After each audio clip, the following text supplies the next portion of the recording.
Les doy nuevamente la bienvenida a este tiempo de estudio bíblico en el Evangelio de Juan. Si me quieren acompañar, vamos a ir al capítulo 15. Estamos con esta alegoría, esta parábola, no sé cómo llamarla, que se titula en mi Biblia Jesús y la vid verdadera. Y hoy tenemos que hablar de un asunto que creo que es importante, tiene que ver con la permanencia y el fruto del creyente en su relación con Cristo, permanencia y fruto. No avanzaremos mucho realmente, si recuerdan ya tuvimos una sesión previa en el versículo primero, pero vamos a hacer una lectura para contextualizar desde el versículo 1 en el capítulo 15 hasta el versículo 8, bien que nos vamos a enfocar en el versículo 2. Por lo tanto, Juan capítulo 15, versículo 1, que dice de esta manera: Yo soy la vid verdadera, y mi Padre es el labrador. Todo pámpano que en mí no lleva fruto lo quitará, y todo aquel que lleva fruto lo limpiará para que lleve más fruto. Ya vosotros estáis limpios por la palabra que os he hablado. Permaneced en mí y yo en vosotros. Como el pámpano no puede llevar fruto por sí mismo si no permanece en la vid, así tampoco vosotros si no permanecéis en mí. Yo soy la vid, vosotros los pámpanos. El que permanece en mí y yo en él, éste lleva mucho fruto, porque separados de mí nada podéis hacer. El que en mí no permanece será echado fuera como pámpano, y se secará y los recogen y los echan en el fuego y arden. Si permanecéis en mí y mis palabras permanecen en vosotros, pedid todo lo que queréis, y os será hecho. En esto es glorificado mi Padre, en que llevéis mucho fruto y seáis así mis discípulos. Bien, esta es nuestra lectura, aunque como digo, vamos a centrarnos en la primera parte del versículo 2, que dice: todo pámpano que en mí no lleva fruto lo quitará. Palabras realmente serias y, como veremos, muy solemnes, con muchas implicaciones. Todo pámpano que en mí no lleva fruto lo quitará. Como ya recordarán, si han seguido nuestros estudios, ya han escuchado o han visto la primera sesión, pues estamos viendo que aunque es cierto que hay en esta figura del Señor, de la vid verdadera, y nosotros como creyentes los pámpanos, pues es verdad, hay muchas lecciones que a nivel personal son enriquecedoras. Esto está fuera de toda duda. Pero no debemos de perder en ningún momento el enfoque principal de todo este capítulo, que como ya iremos desgranando y viendo a lo largo de los siguientes estudios con la ayuda del Señor, tiene que ver con el enfoque misionero. Nuestro enfoque hacia el mundo perdido. ¿Y esto por qué? Bueno, el Señor se presenta aquí como la vid verdadera, pero Él estaba a punto de salir de este mundo, iba a morir y luego iba a ascender al cielo, a la gloria. Por lo tanto, la extensión del Evangelio, del reino de Dios, la transmisión de la palabra, de la bondad de Dios, de los propósitos salvadores de Dios para el mundo, no iba a ser Él directamente quien viniera a predicarlos, sino que, como estamos viendo, y este es el enfoque de este capítulo, pues Dios lo va a hacer a través de sus discípulos, los pámpanos, esas ramas que salen de la vid verdadera y que llevan fruto, fruto que glorifica a Dios, fruto que habla de Dios a este mundo perdido, a este mundo pecador. Por lo tanto, somos nosotros como creyentes los que debemos de hacer comprensible al mundo que nos rodea quién es nuestro Dios, qué tipo de Dios es, cuán grande es, cuán maravilloso es, para que los demás hombres lo vean y lleguen a conocerle, se sientan interesados en llegar a saber acerca de este Dios verdadero. Escuchaba el otro día un hermano me estaba contando que una mujer que él conoce, por causa de su trabajo, había escuchado y había visto a un hombre que conocía desde hacía mucho tiempo, que ahora resultaba ser cristiano. Y lo conocía de antes, que era un hombre de lo peorcito que uno se puede imaginar. y la gente le estaba contando, pues eso, ¿no? Del cambio que había habido en su vida. Y le decía a este hermano que yo conozco, que no es ese otro de mal vivir, que había tenido muy mal vivir, sino otro, y que también conoce a esta mujer, que le había dicho a la mujer: oye, quiero que, porque sabe que también él es creyente, oye, quiero que me lleves un día a ver a este hombre, porque algo le ha pasado, y quiero saber qué es lo que le ha pasado. Bueno, qué bueno sería, ¿verdad?, que en cualquier momento las personas que nos conocen estuvieran inquietas, vieran el cambio, el estilo de vida de los cristianos y dijeran: queremos conocer a vuestro Dios. ¿Qué es lo que está pasando con este hombre? Porque debía de ser un hombre de muy mal vivir. Bueno, pero es que el cambio es evidente en cualquiera que se hace un cristiano. Nacer de nuevo es un cambio tan radical, hay una nueva criatura en el mundo, totalmente distinta, ¿no? Bueno, pues este es el propósito de Dios. No va a ser Cristo mismo quien va a dar testimonio de sí mismo, sino debe ser la Iglesia, por supuesto, dirigida y en todo momento pues guiada por el Espíritu Santo. De hecho, cuando vayamos avanzando en estos estudios, veremos que el Espíritu Santo es el actor principal y nosotros como creyentes somos los actores secundarios, por decirlo de alguna manera, ¿no? Pero sí muy importante ya fijarnos en esta cuestión. Dios, su Hijo Jesucristo, nos deja esta enorme responsabilidad de dar testimonio, de llevar todo lo que Cristo es y ha conseguido transmitirlo y llevarlo al mundo. No sé si somos conscientes de lo que esto implica. Deberíamos de serlo, porque si recuerdan, ya estuvimos viendo que Israel, que en el pasado había tenido una función muy parecida, pues había fracasado terriblemente, estrepitosamente, en cumplir con esta misión. El profeta Oseas, uno de los muchos que condenaron al pueblo de Israel por esta causa, les dice en Oseas capítulo 10, versículo 1, Israel es una frondosa viña que da abundante fruto para sí. Conforme a la abundancia de su fruto, multiplicó también los altares, conforme a la bondad de su tierra, aumentaron sus ídolos. Sí, daba fruto para sí y daba mal fruto. Habían fracasado en esta labor. Habían dado fruto para ellos mismos, pero no para Dios. Era una viña muy frondosa, pero esto no era lo que Dios buscaba. Y ahora entonces, en este contexto, es cuando el Señor hace esta declaración tan impactante. Todo pámpano que en mí no lleva fruto, lo quitará. Y aquí tenemos que hacernos preguntas difíciles de responder, así que les ruego tengan paciencia y comprueben cada cosa siempre a la luz de la palabra de Dios, porque puede ser que tanto ustedes como yo tengamos ideas preconcebidas sobre ciertos asuntos. Entonces lo importante es que cada cosa la vayamos verificando en la palabra de Dios. La palabra de Dios tiene la última palabra. No es el predicador, no es el que escucha, es la palabra de Dios. Esa es la corte suprema donde se decide cualquier asunto. ¿Cuál es la primera pregunta? Difícil. ¿En quién estaba pensando el Señor Jesucristo al hablar de sarmientos, de pámpanos estériles? Bueno, la respuesta más lógica, un poco una vez que ya hemos entendido de qué está hablando este pasaje, pues sería pensar en Israel, por lo que acabamos de decir. Israel, a lo largo de su historia, había fracasado, como hemos leído en Oseas y en otros muchos sitios. El otro día ya citamos algunas de esas referencias. Pero pensemos en el momento concreto en el que el Señor dijo estas palabras. Él, el Señor, el Hijo de Dios, el mismo Mesías, venido desde el cielo, estaba entre ellos, llevaba 3 años, había presentado todas sus credenciales, no había ninguna duda de quién era. El mismo Hijo de Dios venido del cielo. ¿Y qué iban a hacer con él?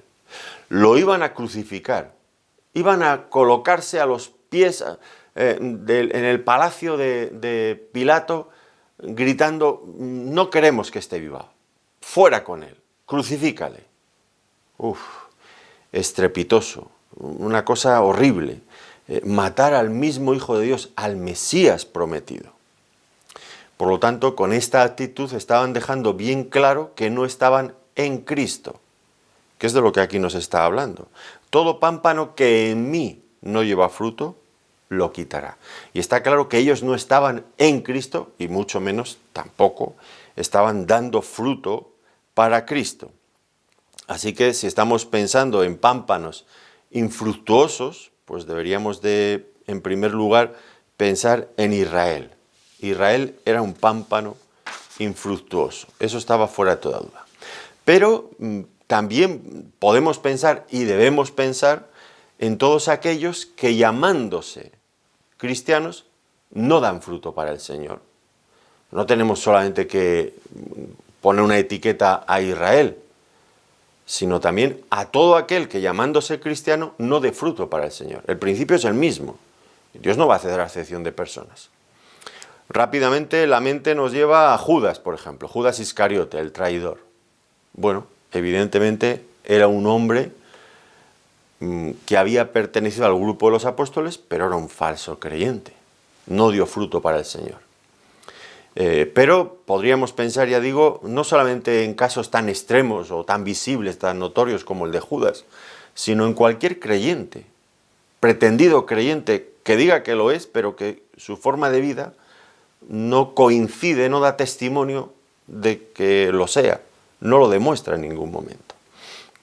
Así que creo que este es el enfoque que le vamos a dar al pasaje. En primer lugar, pensando en Israel, porque creo que es de lo que está hablando inicialmente, por todas las raíces que esta figura, ya lo explicamos, tiene en el Antiguo Testamento, siempre en referencia a Israel. Eso fue en nuestra sesión anterior.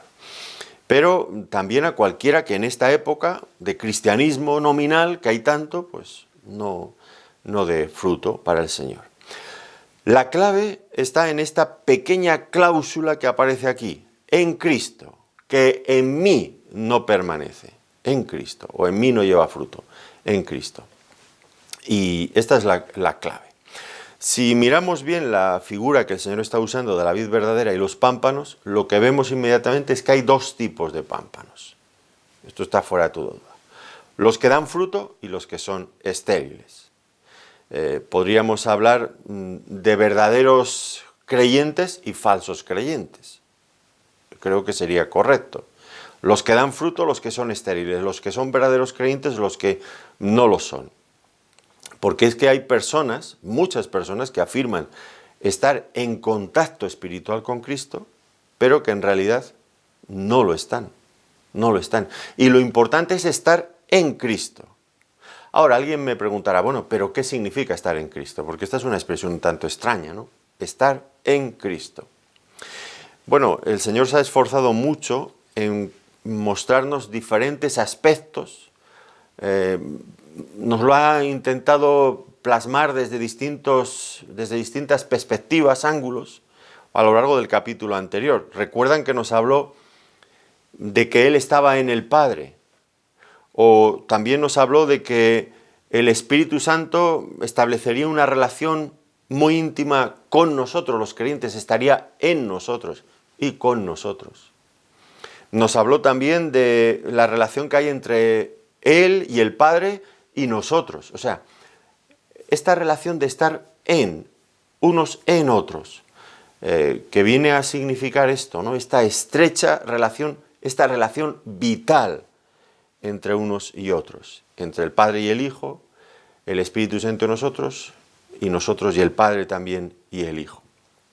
Esta expresión, estar en Él, implicando esto, una relación vital.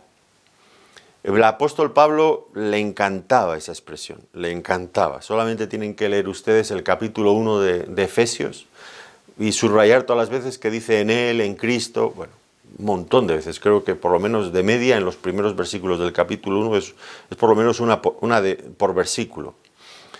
Le encantaba esa expresión. Para él recogía todo lo que él quería explicar. Luego lo ilustraba de otras maneras. Si leen, por ejemplo, pues tanto en Efesios como en Colosenses, que son dos cartas que, como ya ustedes saben, son muy parecidas, pues van a encontrar otras figuras. Por ejemplo, la cabeza y el cuerpo. Cristo es la cabeza de su cuerpo, que es la Iglesia. Bueno, pues es una ilustración que viene a implicar esto mismo, esta relación vital, esta unión vital. La cabeza del cuerpo, creo que no hace falta ni explicarlo. Luego, eso en Colosenses 1:18. Por ejemplo, el esposo y la esposa, una relación íntima, de amor. en Efesios 5, 22 al 33. La piedra angular y el templo, esa piedra sobre la que se fundamenta, en la que toma cohesión todo el templo. Eso en Efesios capítulo 2, versículos 19 al 22. Y ahora otra figura, ya no del apóstol Pablo, del mismo Señor Jesucristo. La vid y los pámpanos, unidos íntimamente, vitalmente. La savia de la vid llega a los pámpanos y reciben esa vida. Por lo tanto, pues estar en él significa eso. Y esto, tal como el Señor lo estaba ilustrando aquí, rompía con todos los esquemas del pueblo judío. ¿Y por qué digo esto? Bueno, porque para ellos lo importante no era estar en Cristo, sino estar en Israel. Estando en Israel estaban bien. ¿Y cómo llegaban a estar en Israel? Bueno, pues llegaban a estar en Israel porque nacían en una familia israelita y porque se circuncidaban al 8º día y porque cumplían una serie de rituales en cuanto a la alimentación, en cuanto a festividades. Bueno, pues así llegaban a estar en el pueblo de Israel y por lo tanto se sentían a salvo pensando que ya tenían todas las bendiciones de Dios. Y Pablo, que discutió muchísimo con los judíos por todos los sitios donde iba predicando el Evangelio, una y otra vez les hacía notar que la clave no estaba en ser hijos de Abraham, sino ser bendecidos en la simiente de Abraham, en el descendiente de Abraham. ¿Y cuál era ese descendiente de Abraham? Bueno, pues Abraham tuvo varios hijos, pero donde estaban las promesas eran en Isaac, que finalmente Isaac era una pobre sombra de lo que realmente apuntaba a esa promesa, que concluye y encuentra toda su plenitud en Cristo. Miren cómo Pablo lo explica en Gálatas, capítulo 3, versículo 16. Ahora bien, a Abraham fueron hechas las promesas y a su simiente. No dice y a las simientes, como si hablase de muchos, sino como de uno, y a tu simiente, la cual es Cristo. Entonces, ¿cuál era el error de los judíos? Que Pablo les intenta hacer entender aquí. Que ellos habían cifrado todas sus esperanzas en estar en la descendencia de Abraham, ser del pueblo de Israel. Pero Pablo les dice, no, la promesa no era esa, la promesa era estar en el descendiente de Abraham, en Cristo. Sería en él en donde estarían depositadas todas las bendiciones de Dios. Pero ellos no lo entendieron. Estar en él. Y esto nos lleva, si estamos en él, a nuestro tercer punto en esta sección, importantísimo, que va a ser central en este estudio. Permanencia y fruto. Permanencia y fruto. Ya hemos visto que los pámpanos pueden parecer estar ligados a la vid y sin embargo no producir ningún fruto. De la misma forma que hay miembros que parecen estar unidos al cuerpo de Cristo, a la Iglesia, pero que pues no mantienen esa relación vital con Él. No hay esa relación, esa fluidez de la vida hacia los pámpanos, de Cristo hacia la persona. Solamente están unidos a Cristo pues por el filo, un finísimo hilo de una profesión externa que se va a romper en cualquier momento. Esto es lo que está diciendo aquí. Claro, nosotros no somos nadie para decir quién es creyente y quién no lo es. Esto no estamos autorizados en último término. Será el Señor quien cuando llegue el momento final del juicio, pues Él dirá sí o no, si somos o no somos, si estábamos en Cristo o no estábamos en Cristo. Y la clave es esta. ¿Cuál? Estas dos cosas que hemos mencionado. Si permanecemos en Cristo, si damos fruto para Dios. Así que, aunque tendremos que esperar realmente para ese día, cuando el Señor juzgará cada cosa y lo sacará todo a luz, no obstante, ya en este momento podemos tener una idea de quiénes son y quiénes no son. Fíjense lo que Pablo dice en 2 de Timoteo capítulo 2 versículo 19. Pero el fundamento de Dios está firme, teniendo este sello. Y ahora noten en qué consiste este sello, este fundamento. Tiene dos partes. Conoce el Señor a los que son suyos, que es lo que decimos, ¿no? Nadie sabe quién es un auténtico creyente, solo el Señor. Conoce el Señor a los que son suyos. Y segundo punto, apártese de iniquidad todo aquel que invoca el nombre de Cristo. Es decir, si somos realmente creyentes, apartémonos de iniquidad. Tiene que haber una correspondencia entre lo que decimos ser y lo que somos. Si llevamos fruto, si hay evidencias palpables, visibles, de que somos auténticos creyentes. Porque la existencia de ese tipo de personas que se unen nominalmente, que profesan creer en Cristo, pero que realmente no son creyentes, ese tipo de personas abundan, no voy a decir en nuestras iglesias, porque eso ya sería hacer un juicio para el que tal vez no estamos capacitados, aunque creo que de eso hay, ¿no? Pero abundan en la palabra de Dios, no tenemos que irnos a ninguna otra parte. Y abundan en la palabra de Dios porque Dios ha querido dejar constancia de que eso es un hecho que se va a seguir repitiendo, con el que hay que tener cuidado, que hay que observarlo. Miren, por ejemplo, en el Evangelio de Juan, simplemente, bueno, y también en otras partes. En el Evangelio de Juan, estamos aquí todavía en el aposento alto. Bueno, ya hemos debido de salir, porque al final del capítulo 14 recuerdan que nos dijo levantémonos, vámonos de aquí. Pero era la última noche, y allí en el aposento alto, ¿qué había ocurrido? Bueno, había empezado la cena pascual, el Señor había lavado los pies de los discípulos, pero les había dicho algo muy significativo, cuando Pedro pues, se rehúsa que el Señor le lave, ¿no? Dice, vosotros, les dice el Señor, limpios estáis, pero añade algo que debemos sobre lo que nos llama la atención. Vosotros limpios estáis, aunque no todos. Capítulo 13 de Juan, versículos 10 y 11. Limpios estáis, aunque no todos. ¿Quién no estaba limpio? Bueno, pues Judas. Judas no estaba limpio, pero Judas era uno de los apóstoles. Llevaba 3 años con el Señor. Había sido encomendado y mandado a predicar junto con los otros. Había hecho cosas, incluso nos imaginamos que tal vez hasta milagros.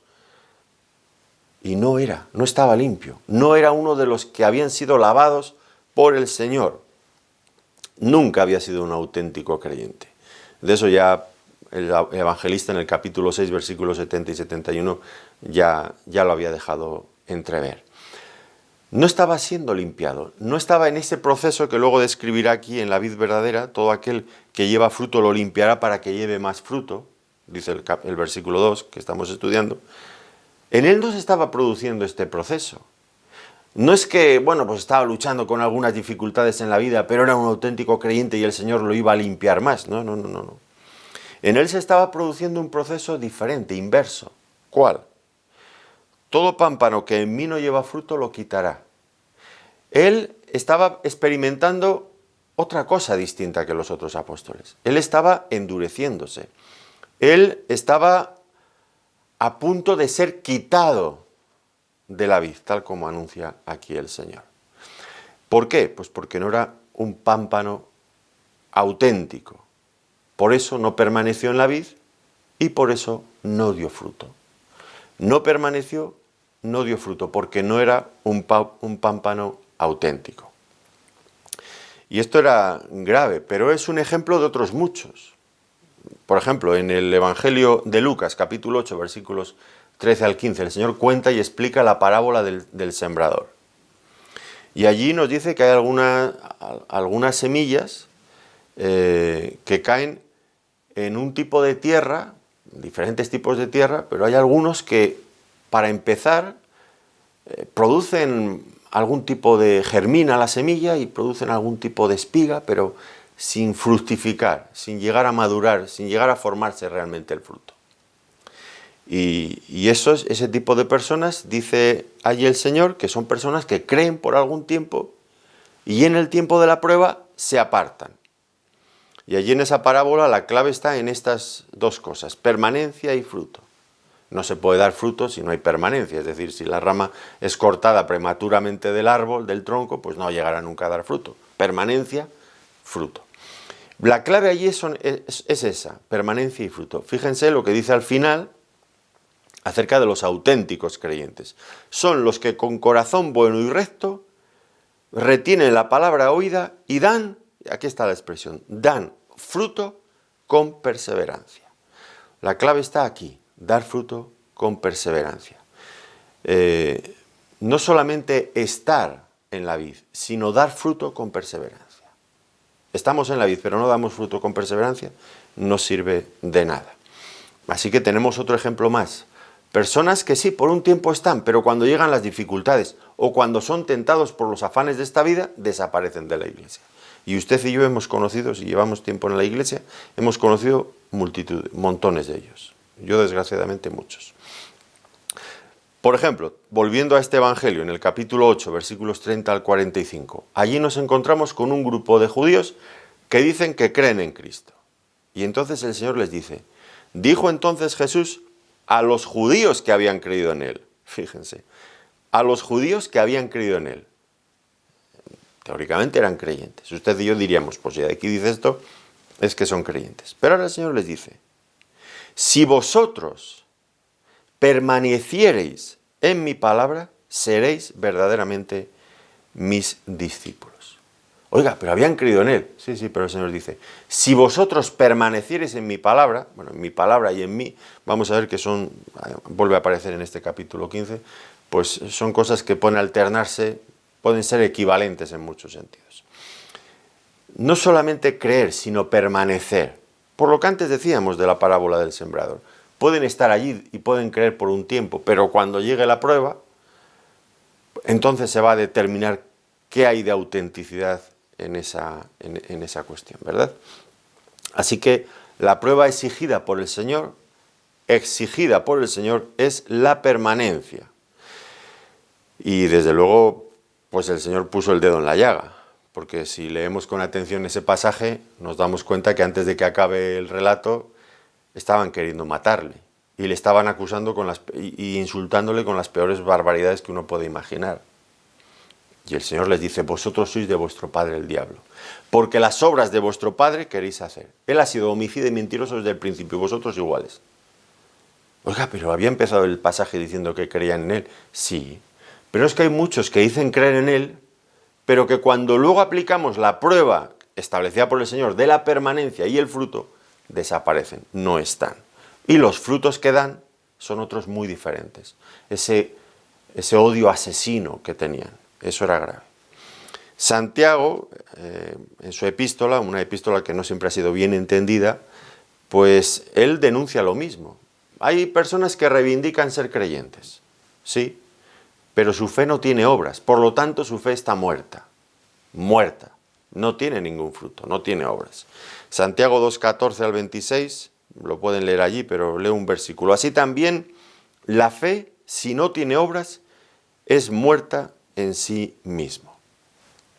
Pueden pretender ser personas que están en Cristo, porque estén en ese entorno, pero la realidad es que están muertos, no son auténticos creyentes. Pueden tener muchas hojas, pueden tener, en fin, ser muy vistosos, pero carecen del auténtico fruto. Y como consecuencia, espérenlo, porque pronto dejarán de permanecer en la vid. Claro, si nosotros juzgamos eso desde una perspectiva externa, con nuestra capacidad de valorar las cosas, pues diríamos en muchos casos, hombre, este era un creyente que ha perdido la salvación. Pero la Biblia no utiliza ese lenguaje. En todos estos casos que hemos venido hablando, la Biblia utiliza un lenguaje diferente. No permanecieron porque no eran. No que eran, pero les pasó algo y se fueron. No. Porque no solamente es cuestión de estar, insisto, sino de estar en Cristo. No de formar parte de una membresía o de otras cosas, no, sino de estar en Cristo. Eso es la clave. Por lo tanto, ¿el Señor qué es lo que va a mirar? La importancia del fruto. Que ya insisto, no puede haber fruto si no hay permanencia. El fruto es la marca infalible, que nunca engaña, para el verdadero cristiano. Y por otro lado es la única razón por la que existe el pámpano. No hay ninguna otra razón para la existencia del pámpano. Si el labrador examina un pámpano y no da fruto, lo va a cortar, lo quitará. Porque en el cielo no hay lugar para cristianos nominales. No existe tal cosa. Fuimos salvados, dice Pablo a los romanos en capítulo 7, versículo 4, fuimos salvados a fin de que llevemos fruto para Dios.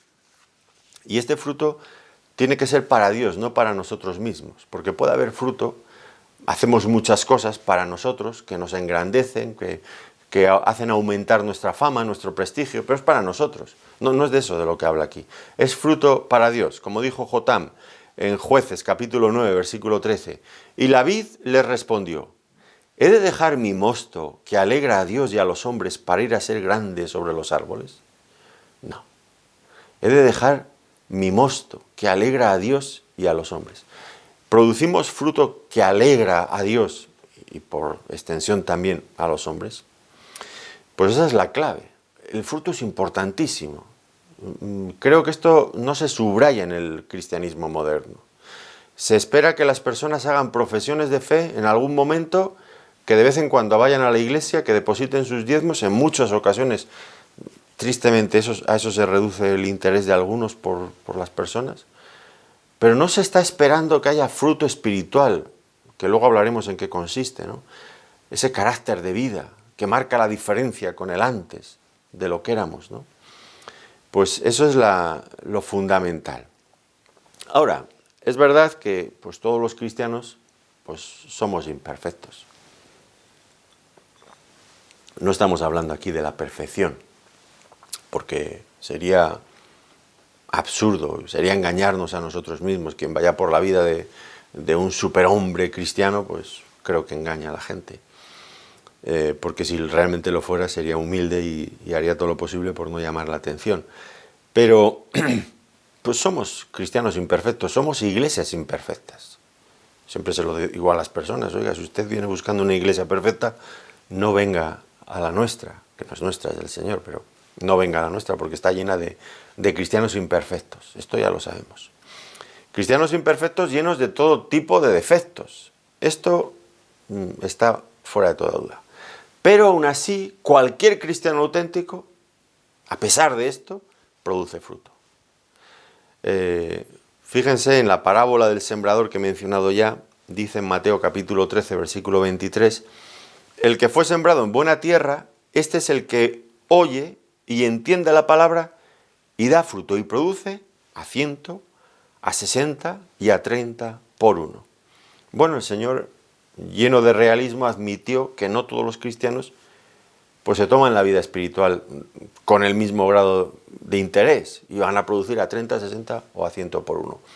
O, bueno, pues están en un proceso de maduración, todavía no han llegado a producir todo lo que esperarían. Bueno, mírelo usted como quiera, pero no estamos hablando de la perfección. Puede haber distintos tipos, niveles, categorías de fruto, pero tiene que haber fruto y tiene que ser para el Señor. Un cristiano sin fruto es una contradicción, o dicho de otro modo, no es un cristiano. Esto es el veredicto final que va a encontrarse una y otra vez en la palabra de Dios. Ahora, ¿qué tipo de ramas están conectadas a Cristo sin poseer realmente esa vida? Pues podríamos empezar desde los judíos, que ya he dicho, pues pensaban que por ser descendientes de Abraham ya lo tenían todo resuelto. Pero podremos pensar también en nosotros mismos, en cuántos cristianos nominales hay que asisten a la iglesia, que escuchan música cristiana y que a veces hasta la repiten y la cantan, que puede ser que se interesen por hacer algún tipo de ayuda social dentro de la iglesia, personas que llevan calentando el mismo asiento durante años, porque además los cristianos evangélicos somos muy de usar siempre el mismo lugar en la iglesia, ¿no? Bueno, y llevan tiempo calentándolo, pero que nunca ninguno de los sermones o de la palabra que han escuchado allí ha logrado penetrar profundamente en su corazón hasta el punto de llegar a transformarlo, a quebrantarlo, a hacer que se rinda a los pies de Cristo y le entreguen su vida. No lo han conseguido. Tal vez son personas que incluso han llegado a estar bautizados, que forman parte de la membresía de la iglesia, que son miembros de una familia piadosa, que su padre puede ser hasta pastor. A veces les pregunto a las personas: oiga, ¿usted cuándo se hizo cristiano? Yo de toda la vida. Yo nací ya siendo cristiano, mi padre es pastor. ¿Qué miedo me dan? No han entendido nada. No han entendido nada. No, porque lo importante es no de quién eres hijo. tantas posibilidades hay de que se convierta el hijo de un pastor, que se convierta el hijo de su vecino, que no es pastor y que no es ni siquiera creyente. Bueno, el Evangelio llega a todas las personas. Cada persona tiene que responder. La clave no está en de quién eres hijo, sino si hemos nacido de nuevo. No nuestro primer nacimiento, sino si se ha producido ese segundo nacimiento que nos conecta vitalmente con Cristo. Así que, ¿en quién estaría pensando el Señor y Juan cuando escribe este Evangelio? Pues en ese tipo de personas, que pueden estar conectadas a Cristo sin ser de Cristo. Bueno, Juan, el evangelista, luego en su primera carta, mírenlo en el capítulo 2, versículos 18 y 19, allí habla también de un caso similar. Dice, tened cuidado, les advierte, porque han salido muchos anticristos que niegan las doctrinas fundamentales del Evangelio. Y dice, salieron de nosotros porque no eran de nosotros, porque si hubieran sido de nosotros, habrían permanecido con nosotros. Esta es la idea de que incluso en la iglesia, dice Juan, había personas y probablemente estaban enseñando, eran enseñadores, pero salieron para que se manifieste, dice, que no todos los que están con nosotros son de nosotros. Y ahí está jugando con las palabras, pero está diciéndolo bien claro. No es lo mismo estar con nosotros y ser de nosotros. O en el lenguaje que vemos aquí, estar en el ámbito de Cristo y ser de Cristo, estar en Cristo. Bueno, son cosas diferentes. Así que importante. Hablemos ahora de la naturaleza del fruto. El fruto, lógicamente, viene determinado por la naturaleza y la calidad del árbol. La naturaleza y la calidad del árbol. Un peral no da manzanas. Un mal árbol no da buenos frutos. Y aquí, pues, si estamos hablando de Cristo como la vid verdadera, esperamos encontrar frutos que se correspondan en alguna medida con el tipo de árbol que es Cristo, con esta vid verdadera. Frutos que expresen algo del carácter de Cristo, de la vid, en el creyente. Y creo que esto se resumiría perfectamente si pensamos en el fruto del Espíritu Santo. Pablo lo explica en Gálatas capítulo 5 versículos 22 y 23. Mas el fruto del Espíritu es amor, gozo, paz, paciencia, benignidad, bondad, fe, mansedumbre, templanza. Contra tales cosas no hay ley. Este es el fruto del Espíritu. Y este es el fruto que el Señor espera realmente de nosotros. Y aquí quiero hacer una aclaración porque con facilidad, pues, los creyentes, en lugar de prestar atención a esto, al fruto del Espíritu, prestan atención a los dones del Espíritu. Uy, ese es pastor, ese es apóstol, ese es adorador, ese es evangelista, ese es... Bueno, pues eso es muy importante, los dones del Espíritu son muy importantes, pero los dones no son la clave es el carácter del cristiano, los dones del Espíritu Santo, ese es el fruto del Espíritu Santo. De nada sirve que yo sea un pastor o un predicador, un auténtico paladín maravilloso hablando, que dejo a las multitudes boquiabiertas, que como ya saben ustedes no es el caso, y no tengo amor. Entonces, ¿de qué me sirve? Dice Pablo en 1 Corintios 13. Si yo hablara lenguas angélicas y no tengo amor, vengo a ser como metal que retumba, címbalo que retiñe, nada, no sirve de nada. Lo importante no son los dones, es el fruto. Ahora, si se tiene el don y se tiene el fruto, el carácter del Espíritu, pues evidentemente eso es miel sobre hojuelas, eso es el ideal, evidentemente. Pero lo importante es eso, el interés del Señor está en formar un carácter en nosotros que se parezca a la vid, al de Cristo.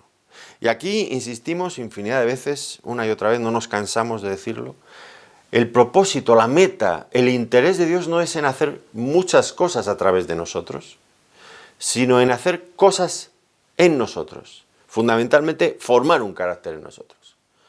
¿Cuántos cristianos hay que están en un activismo constante con hacer esto, hacer lo otro? Y creen que eso es la meta de su vida. La meta de la vida es lo que Dios está haciendo en nosotros.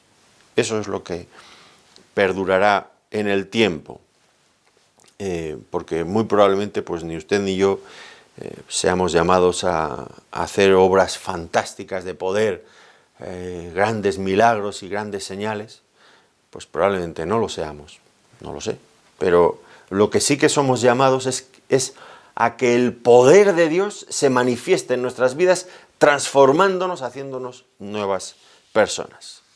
Que la influencia del Espíritu Santo se note en nosotros, porque tenemos una voluntad rendida a la del Señor, que nuestros motivos, nuestros deseos, nuestra disposición siempre sea honrarle. Eso es lo que Dios está buscando en nosotros. Formar la imagen de Cristo en nosotros. Para eso el Señor nos ha salvado, dice Romanos capítulo 8, versículo 29. De esa manera el mundo podrá vernos. No verá a Cristo, pero nos verá a nosotros. Nos verá transformados a su imagen, y eso es lo que hace falta. Como diría el Señor en Mateo 5:16, así alumbre vuestra luz delante de los hombres, para que vean vuestras buenas obras y glorifiquen a vuestro Padre que está en los cielos. Personas que se rinden en la adoración al Padre porque han visto nuestras buenas obras, que son producidas, como ya veremos más adelante en este capítulo, por esta conexión, con esta unión vital con Cristo. Él nos da la vida, porque nosotros por nosotros mismos, como va a decir en un momento, separados de mí nada podéis hacer. Bueno, pues esto es la clave, ¿no?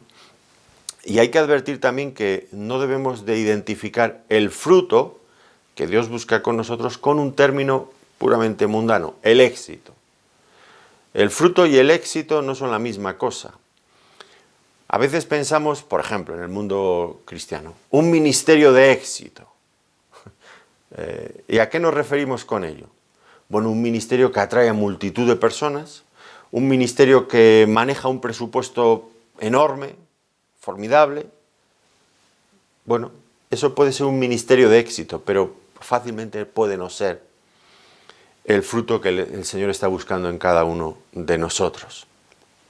Qué triste, ¿verdad? En tantos de esos ministerios de éxito, eso habría que entrecomillarlo, claro, pues aparecen luego esos ministerios y sus líderes en las noticias por cuestiones de inmoralidad sexual, de fraude económico u otras cosas. Bueno, pues en lugar de tener un ministerio de éxito, lo que nos conviene para ser librados de todo eso es tener los frutos del Espíritu dentro de nosotros. Y de esa forma el Señor nos librará seguro de ser atraídos por esas tentaciones nefastas, porque somos guardados necesariamente por Él. De otra manera, pues cada uno de nosotros estaríamos en la misma situación. Ahora, es verdad que muchas personas pues, son atraídas dentro del cristianismo, son atraídos por los números, grandes cantidades, grandes locales, grandes auditorios, grandes presupuestos. Bueno, creo que el Señor no está nada interesado realmente en eso, sino en lo otro, en lo que Dios está haciendo en nosotros. Y puede ser, yo en esto puedo estar equivocado, pero lo dejo a su consideración, puede ser que cuanto más se parezca usted a Cristo, menos gente va a estar a su lado. Y las iglesias muchas veces, cuanto más fieles quieren permanecer a la palabra de Dios, más solas están, menos membresía hay. Piénsenlo, porque puede que algo de esa relación haya. No se deje admirar y fascinar por los números y el éxito humano, que al final lo que importa es lo otro, lo interior. Y dice el Señor que el que no produce fruto lo quitará. Y aquí hay una cuestión realmente muy seria. Es decir, cualquiera que pretenda, por ejemplo, ser un cristiano, pero que no produzca frutos, será quitado finalmente de la vid. Y esto nos recuerda mucho al lenguaje utilizado por Juan el Bautista. Y Juan el Bautista era, en fin, no dulcificaba sus sermones, era tremendo. Fíjense en Mateo capítulo 3, versículos 7 al 10. Al ver él, Juan el Bautista, que muchos de los fariseos y de los saduceos venían a su bautismo, les decía: generación de víboras, ¿quién os enseñó a huir de la ira venidera? Haced pues frutos dignos de arrepentimiento, y no penséis decir dentro de vosotros mismos: a Abraham tenemos por padre. Porque yo os digo que Dios puede levantar hijos a Abraham aun de estas piedras. Y ahora viene esto, y ya también el hacha está puesta a la raíz de los árboles. Por tanto, todo árbol que no da buen fruto es cortado y echado en el fuego. No sé si usted ha ido alguna vez, ha escuchado alguna vez a algún predicador dirigirse a su audiencia diciendo generación de víboras. Esto, pues no, ya no existe. Entre otras cosas porque los de hoy en día tenemos el oído demasiado delicado para escuchar cosas así, nos escandalizaría. Pero es que Juan el Bautista era un hombre rudo del desierto y decía las cosas como eran. Y aquí se emplea a fondo, está claro, se emplea a fondo. ¿Por qué? Bueno, está buscando la forma de llamar su atención poderosamente porque el peligro en el que se encontraban era realmente muy serio y muy grave. Quiere que le atiendan, que le hagan caso. ¿Y qué es lo que les quiere decir? ¿Cuál era el peligro en el que estaban? Bueno, pues que se puede estar unido a una religión sin pertenecer a Cristo, sin ser salvos. Ellos pensaban que pertenecían al pueblo de Dios por ser descendientes de Abraham y que eso ya les otorgaba el derecho para estar dentro del reino de Dios, y les dice, estáis peligrosamente equivocados. ¿Y qué les dice? Pues debéis de producir frutos dignos de arrepentimiento. Lo mismo que el Señor les dijo. Todo árbol que no da buen fruto es cortado y echado en el fuego. Es verdad, el profeta se refirió al que no da buen fruto y el Señor dijo que el que no da fruto. Pero al fin y al cabo, no dar buen fruto o no dar fruto, la esterilidad viene a ser, en resumidas cuentas, lo mismo. Y el fin que experimentarán es también el mismo. Serán quitados de la vid. Ahora, en cuanto a este término quitar, todo pámpano que en mí no lleva fruto lo quitará, pues algunos piensan que hay una posible traducción alternativa, el verbo quitar por el verbo levantar. Y esto pues puede tener también su lógica, porque cuando las vides crecen a ras de suelo, pues pueden ser salpicadas por el barro, manchadas, y eso impide pues, que lleven fruto. Entonces, ¿qué es lo que hace un labrador? Pues lo que hará será colocar unas piedras debajo para levantar un poquito esa rama, ese pámpano, a fin de que tenga acceso al sol, tenga acceso al aire, finalmente así pueda fructificar, pueda llevar fruto adecuadamente. Bueno, según esta interpretación, pues piensan que Dios, cuando ve un miembro de su cuerpo, un creyente, que no lleva nada de fruto, pues levanta el pámpano, es decir, lo saca de cualquier circunstancia contaminante del barro de este mundo y lo apoya, lo coloca en alto para que lleve fruto.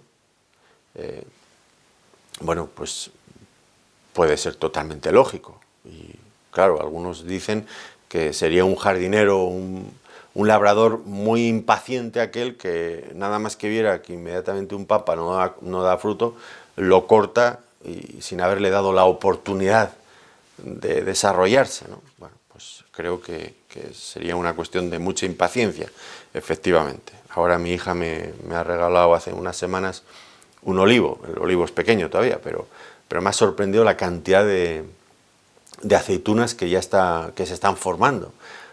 Pero hay unas ramas que no llevan fruto. Y me tienen un poco impaciente, yo soy un poco impaciente para estas cosas. Dos ramas que no dan nada de fruto. Y todas las demás están llenísimas de aceitunas. Y le digo a mi mujer, ¿te has dado cuenta? Estas ramas no dan nada de fruto. Pues bueno, yo no tengo mucha paciencia. Ahí están las ramas, tranquilos, las dejaré crecer todavía. Pero creo que Dios aún tiene mucha más paciencia que yo. Y recuerdan ustedes aquella otra parábola que él contó, no de una vid, pero sí de una higuera estéril. Y el dueño había observado, dice, he aquí hace 3 años vengo a buscar fruto en esta higuera y no lo hallo, 3 años. Dice, córtala, ¿para qué inutiliza también la tierra? Y entonces el labrador le dice, Señor, déjala todavía este año, hasta que yo cabe alrededor de ella y la abone, y si diere fruto bien, y si no, córtala después. Bueno, pues el Señor tiene paciencia, pero si después de un año, de otro año, no produce fruto, pues al final hay que cortarlo. ¿Qué hacen esas ramas? Pues lo único que hacen es llevarse la savia del tronco principal e impedir que esas otras ramas que sí que llevan fruto, lleven más fruto. Y eso es grave, ¿no? Así que el Señor tiene paciencia, por supuesto que la tiene, toda la que sea necesaria, pero finalmente Si esos pámpanos no dan fruto, los va a quitar, como haré yo dentro de unos años si mi olivo no, esas ramas siguen así. ¿Y por qué es necesario quitarlo? Bueno, fíjense lo que dice Mateo capítulo 7, versículos 17 y 20. Así todo buen árbol da buenos frutos, pero el árbol malo da frutos malos. No puede el buen árbol dar malos frutos, ni el árbol malo dar frutos buenos. Todo árbol que no da buen fruto es cortado y echado en el fuego. Así que por sus frutos los conoceréis. Vamos a cambiar la cosa, vamos a verla a la inversa. Aquí dice, por sus frutos los conoceréis. Es decir, por los frutos conocemos el árbol. Prestemos ahora atención, quiero decir, al árbol, no a los frutos. Pensemos en el árbol. ¿Qué dice los frutos del árbol? Bueno, pues dicen si es un buen árbol o es mal árbol. Hay que mirar el fruto para saber el tipo de árbol que es. Pensemos ahora en un creyente que da mal fruto o que no da fruto. ¿Qué pensaremos de ese árbol? Pues según esta lógica, que es un mal árbol.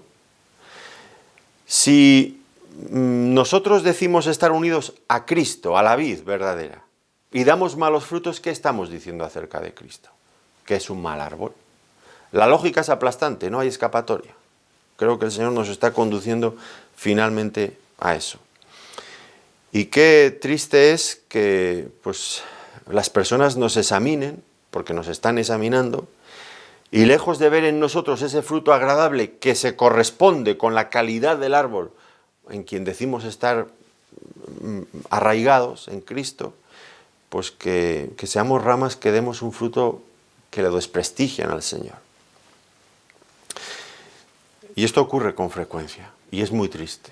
Iglesias que, bueno, pues miembros que tienen una moral relajada, por ejemplo en asuntos familiares, en asuntos de negocios. ¿Cuántas veces habré escuchado tal vez a personas que me dicen, sí, ese será un cristiano, pero en sus negocios es un engañador y te engaña y es fraudulento, te dice una cosa pero hace otra, es informal, no tiene palabra, no sé, bueno, cuántas cosas, ¿no? O matrimonios, sí, es un cristiano, pero mira lo que ha hecho, tal o cual cosa, se ha ido con otra persona que no era su mujer, o tiene abandonados a los hijos, que ha tenido por aquí, por allá, por otro lado, no los atiende, porque son de una relación, bueno, pero que son sus hijos, no los atiende, yo qué sé, mil cosas. Sí, mucho cristiano, pero mira el tipo de vida que lleva. Qué triste, ¿no?, que estas cosas se lleguen a decir de los creyentes, de las iglesias. A los judíos les pasó algo similar, ¿no? Dice, el nombre de Cristo, el nombre de Dios es blasfemado entre los gentiles por causa de vosotros, les dice Pablo a los judíos. Y es que las ramas infructuosas lo que están haciendo es cuestionar la calidad de la vid. Y este es un asunto realmente muy serio. En esas ocasiones, ¿qué hay que hacer? Bueno, pues dice el Señor, cortaré esas ramas. ¿Por qué? Bueno, pensemos por ejemplo en esas iglesias que sí, que a veces pueden ser muy numerosas, y nosotros lo sabemos que para que sean numerosas hay que tener una membresía contenta. Hay que llamarles poco la atención, hay que dejarles. Porque si el nivel de compromiso que exigimos es un poquito alto, se nos van a ir. Si les llamamos la atención por alguna cosa que no hacen bien, se van a buscar otra iglesia donde les dejen estar tranquilos y felices sin molestarles con estas cosas.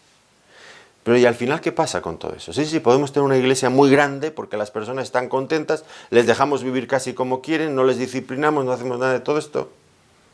Pero pueden ser iglesias muy grandes que su testimonio sea penoso, que devalúe la calidad, la grandeza del nombre del Señor. Y esto para nosotros debería ser prioritario. Es mejor quedarse en una iglesia solo, que no tener muchos miembros, pero que estén dando mal testimonio del Señor. Es mejor cerrar. Oiga, usted se está poniendo muy trágico, sí, pero es que al final es lo que Cristo va a hacer, va a cortar. Va a cortar porque le desprestigiamos. Y eso es sagrado. Eso es sagrado. Su nombre debe de ser honrado siempre. Decíamos al principio, recuerdan que Cristo, Él no va a hacer esta labor de venir a predicar el Evangelio a este mundo. Él está en el cielo. Que somos nosotros los creyentes los encargados de transmitir estas verdades, las bondades del Evangelio a las personas. Entonces, si nosotros tenemos ese testimonio, ¿qué estamos consiguiendo? Es algo contraproducente. Entonces, implica, es necesario quitar, cortar. Y esto nos lleva a la última pregunta que nos tenemos que hacer hoy. ¿Qué implica ser quitado? Bueno, estamos viendo el asunto desde distintos ángulos y quizás haya más de una respuesta a esta pregunta. ¿Qué implica ser quitado? Por ejemplo, hemos hablado de la nación de Israel, han fracasado. Y en primer término creo que sí que está hablando de ellos también, ¿no? Ser cortados significa que como nación judía pues perderían ese enorme privilegio que habían mantenido, que habían tenido durante siglos. El privilegio de ser el trampolín desde el que Dios se daba a conocer a todas las naciones. Esa antorcha que Dios había encendido en este mundo para iluminar a todos los que estaban sin conocerle. Y en este sentido, pues, serán cortados, pierden ese privilegio. Ya no son la nación con la que Dios está contando para darse a conocer al mundo. No lo son, porque están en rebeldía, porque no creen. No cambiemos las cosas, eso es el diagnóstico divino. Y seguirá siendo así, como dice Romanos, pues hasta el momento en que se arrepientan, porque llegará un momento que Israel se arrepentirá y creerá en el Mesías. Pero hoy por hoy no es el caso. Entonces, podríamos pensar en esta respuesta, ¿no? ¿Qué implica ser quitado? En relación a Israel, ser excluido de este privilegio. Pero algunos han argumentado que también se puede referir a la excomunión de la Iglesia. Por ejemplo, en la iglesia en Corinto, Pablo en un momento determinado, en 1 Corintios 5:2, dice que el que ha cometido cierto pecado, se ha quitado, aquí está la palabra, se ha quitado en medio de vosotros el que cometió tal acción. Bueno, pues la excomunión desde luego es una forma de quitar, de cortar, de decir que esta persona no está en comunión con el árbol. Y esto soluciona el problema que antes decíamos, que alguien puede decir, mira, en vuestra iglesia, fulanito tal está ahí en vuestra iglesia, que es tal o que es cual. Sí, pero esa persona está en disciplina porque ha sido excomulgado. La excomunión significa que está allí escuchando porque no le cerramos la puerta a nadie, pero que no forma parte de la iglesia. Porque ser miembro de Cristo no implica vivir de una forma diferente a lo que tal persona vive, y por eso ha sido excomulgado. Y esto salvaguarda el testimonio de la iglesia para no comprometerlo. Bueno, ¿podría referirse a esto? Pues, bueno, en cierto sentido sí, pero creo que finalmente notamos aquí que quien corta, quien quita, es el mismo Señor, el labrador. Él lo quitará. Y en una disciplina de la iglesia es la iglesia la que toma esa decisión de cortar, de quitar la comunión a esa persona. Otros han, siguiendo con este argumento, pues, bueno, pues si no es la iglesia la que disciplina, puede ser Dios mismo quien interviene para cortar a una persona, bien sea por la enfermedad o la muerte. Y de eso también tenemos evidencia. Allí mismo en 1 Corintios 11, versículos 29 al 30, en el contexto de tomar del pan y del vino en la cena del Señor, dice, algunos duermen y otros están enfermos porque comen del pan y beben del vino indignamente, sin discernir el cuerpo de Cristo. Y eso era muy serio. Había unos problemas de comunión allí importantísimos, de creyentes que no aceptaban a otros hermanos y esas cosas, bueno, no entendían el cuerpo de Cristo. Y Dios había intervenido, duermen, que quiere decir estaban muertos o están enfermos. Serio, bueno, Dios puede intervenir, claro. Y a veces lo hace, allí en Corinto lo hizo, con Ananías y Zafira. Recuerdan en Hechos de los Apóstoles, capítulo 5. Murieron, el Señor intervino directamente y murieron. ¿Se referirá a esto el ser quitado? Pues entiendo que no realmente, o no en última instancia, aunque esto es evidente que ocurre, porque Dios lo hace, pero no lo hace siempre. No tenemos constancia de que cada vez que un creyente no dice la verdad sea consumido directamente por el Señor. No, como con Ananías y Zafira. No está hablando aquí de personas que producen algo de fruto pobremente porque son carnales, sino que estamos hablando aquí de personas, dice el Señor, que no dan ningún tipo de fruto, nada de fruto. Entonces creo que no se refiere a esto. Entonces, ¿a qué se refiere finalmente o principalmente? Bueno, nos va a costar admitirlo, creo yo. Sí, nos va a costar admitirlo. Pero el lenguaje que está usando aquí, el Señor, pues nos recuerda demasiado directamente al lenguaje que utiliza cuando habla de la condenación eterna en el infierno. y creo que sí, que de esto está hablando en último término, un pámpano, alguien que se dice cristiano, pero que no da fruto, ningún fruto, para la gloria del Señor, finalmente será cortado. Y eso se consumará, como dice luego el versículo 6. El que en mí no permanece será echado fuera como pámpano y se secará, y los recogen y los echan en el fuego y arden. Ya un fin terrible. Por lo tanto, qué importante es esto de lo que hemos venido hablando hoy.